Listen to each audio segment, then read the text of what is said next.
Hello everybody, welcome to another daily dose of gaming news and all that good stuff. And as always, I also publish on Rumble, on the blogger stuff as Post Archive, and for extra support everything is posted there on Patreon.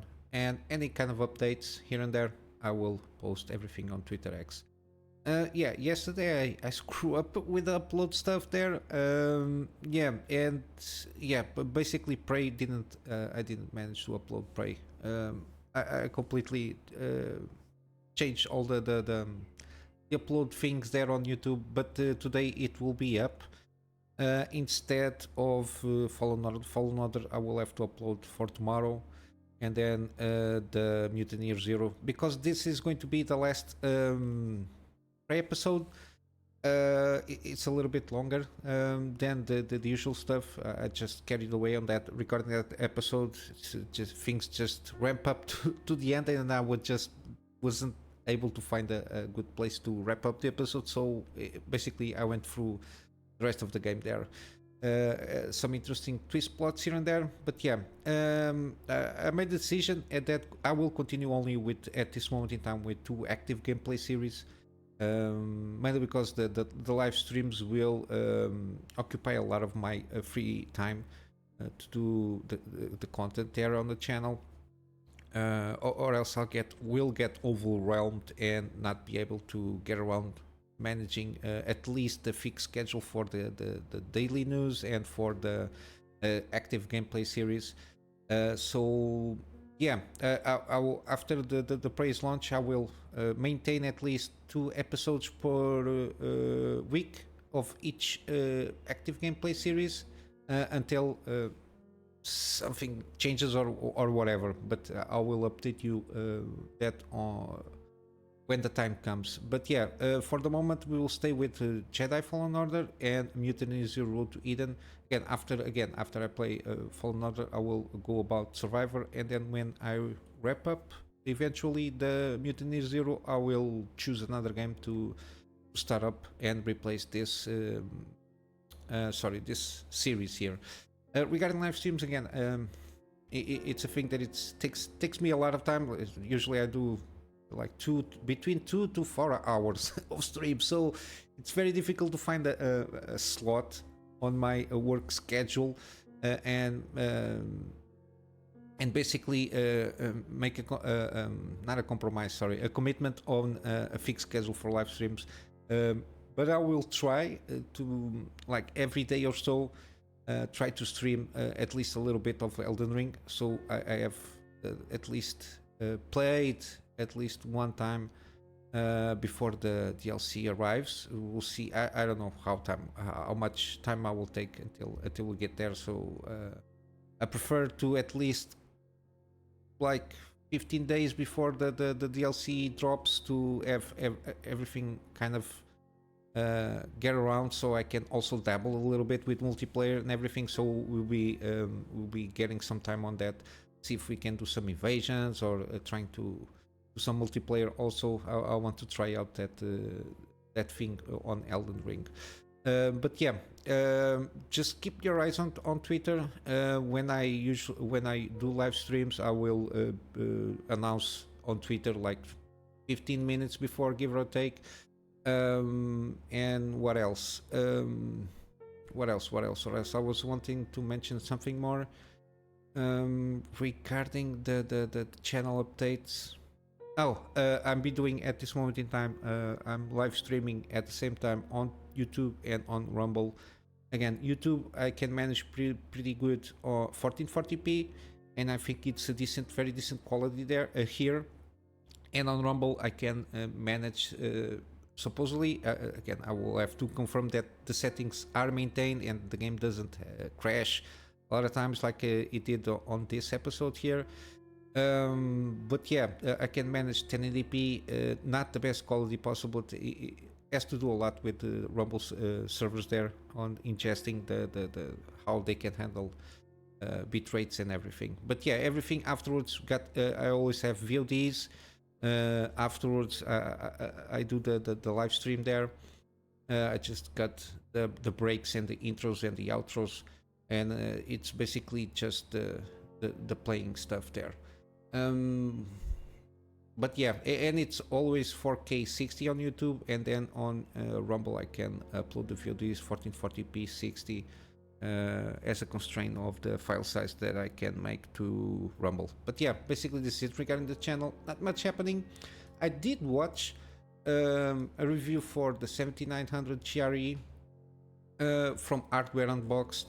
Again, I was kind of wrong to a certain degree.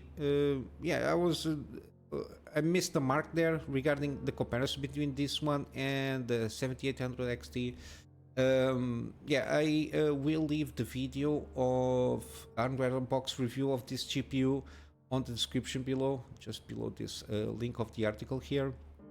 Mainly because the fact that it has 33% more stream processors,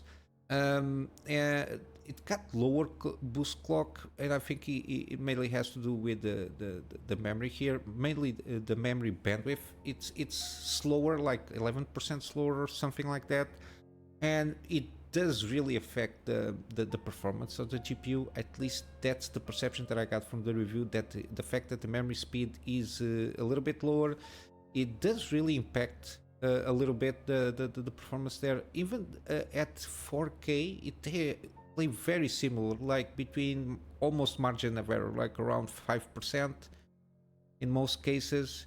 Then we have some again, some cases that the disparity increases a little bit. The 7900 GRE with Hardware Unboxed was compared with the 4070 Super, even though officially they are trying to aim for the 4070 performance kind of a thing there. I think I always confuse those. I think the 4070 Super is to replace the 4070, or the 4070 Ti Super is to replace. No, the 4070 Ti Super is to replace the 4070 Ti, and the 4080 Super to replace the 4080. Okay, the normal 40. I think that's the way they want to go about it. So supposedly the 4070 non-Super non-Ti. I don't know if it is more regarding the price here, but yeah, even though they just trade blow, this one trades blows, or not trade, depending on the game, but they usually like margin of error below the 4070 Super, even though it has more memories and supposedly has more better things than the 7800 XT. Yeah, it's on the realm of margin of error here. So yeah, it doesn't justify the $50 up increase on price, unless you don't have like an option. If you're aiming for the 7800 XT, I don't think it justifies, unless you don't have any other thing that has approximately the same performance there, if you're thinking buying AMD. And with that, I think it's one of the reasons they lower officially the price of the 7700 XT. They lowered like only $30, because the fact that it is on a $50 range there, and the fact that this performs way better than the 7700 XT. From what I gathered, this GPU has been seen below $400. Given the conditions of the markets and the MSRPs, I think this one will be a better value. I don't know, 370, given the gap in performance, or even 350. I think it will be a way better price, but then it enters on the 7600 XT realm of trying to compete in that realm in terms of price there. Again, it's a little bit messed up there. But yeah, I don't know, 370, I think it's a better price, a more justified price to buy one of these, because the difference between not only VRAM but in terms of the performance itself, I think it justifies better just go directly to 7800 XT. And if you're hesitant and you have a little bit more money, I think that the 7900 XT, it's a better deal there, at the price that if it goes about 700, between 700 and 675, sorry, it's a better option there, even comparing with a lot of NVIDIA options that they are on this kind kind of price here because they Nvidia is overpricing too much their GPUs in that price to performance range there. And yeah, the 7900 GRE, even in terms of the small increases that it has in terms of performance, doesn't even justify the price per frame per se, let's say. But yeah, I will leave the review on the GRE, and then you might take account a little bit the price to performance regarding the 7700 XE on that on this GPU, the 7900 GRE. Again, a lot of naming schemes, a lot of confusing this generation from Nvidia and from AMD. But yeah, it is what it is. Hopefully, you'll get a better sense. Again, that's why I said at least until the end of this month, we will see some movement around the GPU stuff, some prices being corrected. Hopefully, we'll get a little bit more during this week in terms of official prices. But yeah, it's getting a little bit better-ish to go about it and take a chance on the GPU, given that basically I don't see any more launches throughout this year regarding GPUs. Again, with time, every hardware will lower its price to a certain degree, except if there is like huge something, like for example, like the mining stuff, they will slowly drop in price until the new GPUs will come. But yeah, basic hardware, this is it. And gaming, not much happening also, except for I've been seeing a lot of sites. This one, WCCF Tech, had a lot of guides of Skull and Bones. I don't know who is playing Skull and Bones to pay attention to those articles, but yeah, it is what it is. But in the good news, Baldur's Gate 3 exceeded 10 million copies sold, from what I understood. At least that's my perception. Yeah, they are not. Yeah, it's sold because they don't have Xbox Game Pass deal there or anything like that. They just put the product, you pay the product, and you get the full experience. This is also regarding mod support. Similarly, a lot of people are annoyed, angry of lack of mod support. Again, this is, even though it seems like a AAA game by a AAA studio, this is basically an indie game, because they are an independent studio. They self-publish every game that they make, Larian Studios. So it's not easy to go around and just have all the framework behind like a AAA studio and AAA publisher kind of resources there. But yeah, it will come. They are in talks how to integrate that, the mod support on the game. And this person here, it's this person, Michael Cromwell, is part of the community stuff there from Larian. And yeah, official support, mod support will come to the game. I think until the end of the year they will manage to fine-tune everything there. And of course, they have all the patches they need to be doing. They're patching their game with pretty consistently. So just a little bit more patience. You got a lot of runs to do on Baldur's Gate with different classes and different builds for sure. So take it a little bit easy. Seemingly that there's been some people just too much annoyed not having mod support already. But yeah. Yeah, take a little bit easy. The mod support will come eventually. If they commit to something, they usually deliver. Yeah, let the developers breathe a little bit while they patch and try to find a way to integrate mod support on the game. For sure, by the end of the year, we will have something. And yeah, there is a lot of games also to spend your time if you're just waiting for mod support. Very excellent games. Again, Elden Ring plus the DLCs stuff there. It's also a very huge experience. I've been around, I don't know, 30 hours in game, and I just unlock Stormveil Castle, and I still didn't finish up that. So got a lot of time and a lot of good games around there. And talking about good games, got some gaming deals here. Horizon Zero Dawn, this is the complete edition, 75% off. Again, this is one that kind of open world-ish. We got the Plague Tale duology happening here. This time, each game has its own deal, so no deal on the bundle itself.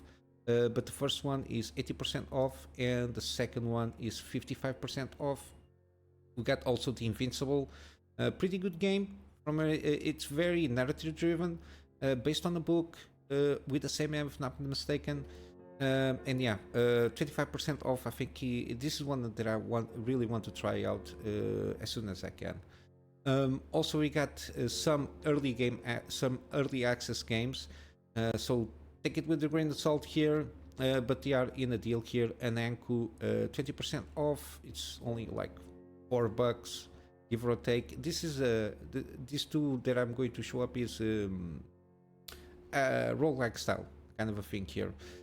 So they are in early access with time, trying to balance the game the best they can. And also this one, Swarm Grinder, seems very positive. Also, this is more roguelike, but with pixel graphics here. It's 40% off. And again, it's an early access game, so take it with a grain of salt. But they seem pretty good at what they do, so I leave it here. And lastly, we got Midnight Standstill. They are 75% off. I think the Legendary Edition is the one that has all the character DLCs and their decks.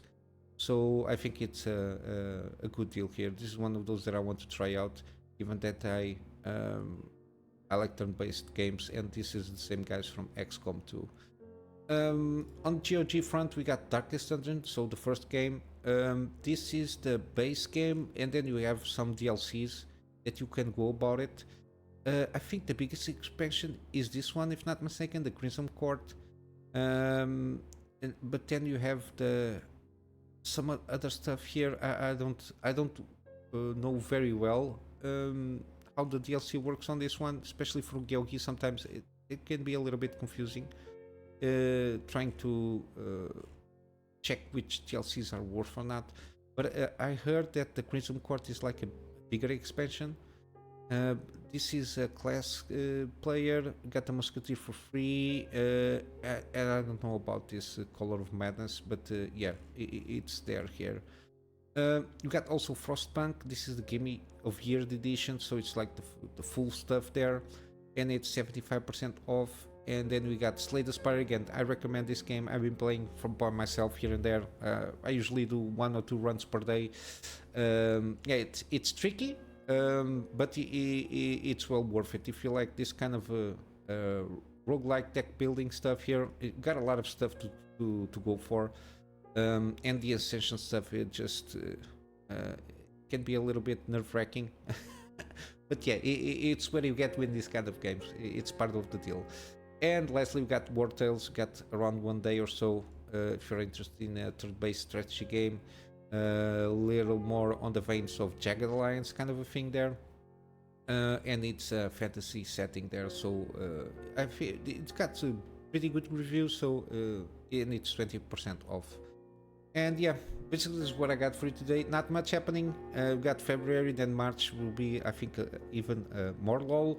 But then I think we'll start to ramp up to the summer, spring, summer launches there. At least that's on the top of my head, that's my perception there. But yeah, I'm just going to wrap up here with a plug on the Patreon for extra support. The extra support will be at this moment in time for storage, for me to be able to get backups of stuff that I do for my clients, and of course have extra space for the videos that I do for the channel.